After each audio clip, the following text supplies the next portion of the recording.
जैसे हर धर्म को मानने वाले लोगों के कुछ पवित्र त्योहार, पवित्र दिन होते हैं, वैसे ही हर इंसान के लिए न्याय और बराबरी के विचार में विश्वास करने वाले व्यक्ति के लिए साल का सबसे महत्वपूर्ण दिन है 8 मार्च।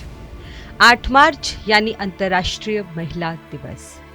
इस दिन का महत्व, इसकी ज़रूरत सिर्फ महिलाओं के लिए ही नहीं है, हर उस पुरुष के लिए भी है जिसका समता में यकीन है, जिसे इस बात का विश्वास है कि स्त्री और पुरुष दोनों बराबर हैं, उनके मानवीय अधिकार बराबर हैं, दुनिया में उनका हिस्सा बराबर है, उनका सही और गलत, नैतिक और अनैतिक सब बराबर है।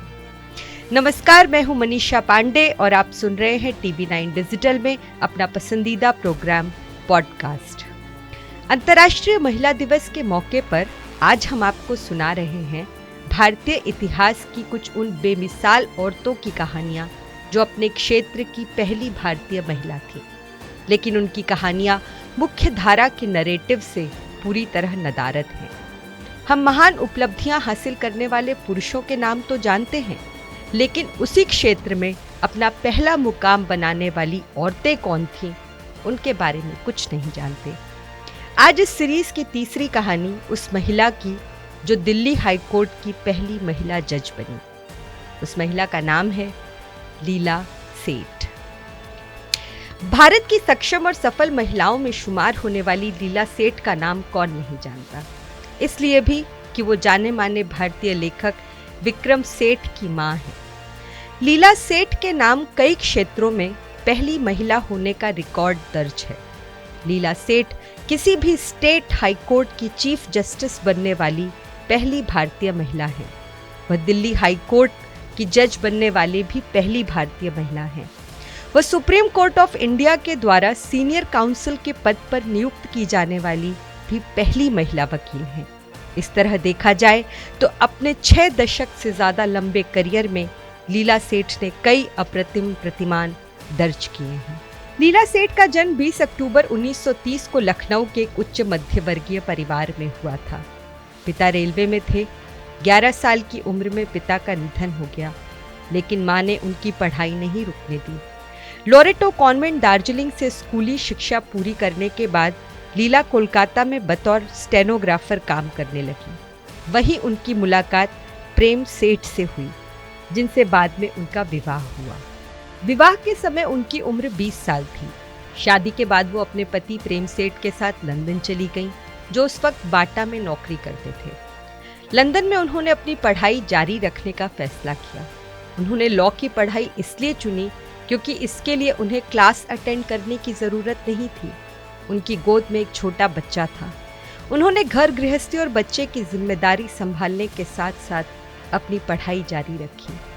1998 में वह लंदन बार की परीक्षा में बैठी और टॉप किया। उस वक्त वह सिर्फ 27 साल की थी। उसी साल उन्होंने IAS की परीक्षा दी और वह भी पास कर ली। इस परीक्षा में टॉप करने वाली वह पहली महिला थी। जब परीक्षा का नतीजा आया तो लंदन के अखबारों में लीला सेठ की फोटो छपी। उनकी गोद में एक छोटा बच्चा था जो परीक्षा से कुछ ही महीने पहले पैदा हुआ था।